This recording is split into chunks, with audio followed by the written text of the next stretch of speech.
मुल्क में कातिल कोरोना वायरस वधीक 95 ॼणनि जूं हयातियूं विड़काए छॾियूं। फौत थियलनि जो अंग 3903 थी वियो। 1948 नवां केस ज़ाहिर थियण खां पोइ मुतासिरनि जो अंग 1,92,970 थी वियो।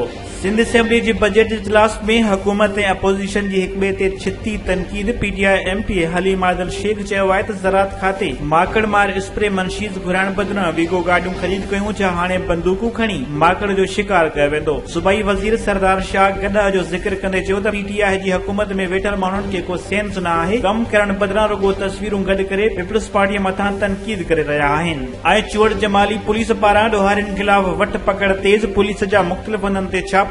बैनल सूबाई फौरन जे टोले जा अहम ॾोहारी गिरफ़्तार करे वरिता। कुछ महीना अॻु ज़िले सिजावल जे शहर चुवड़ जमालिया में लो सिमट जे वापारी हाजी अब्दुल रज़ाक जतोई ऐं फरीद मेमून जे दुकान तां चइनि ॾोहारियुनि पारां सरियाम लखें रुपए नक़द ऐं मोबाइल फोनूं फुर करे फरार थी विया हुआ।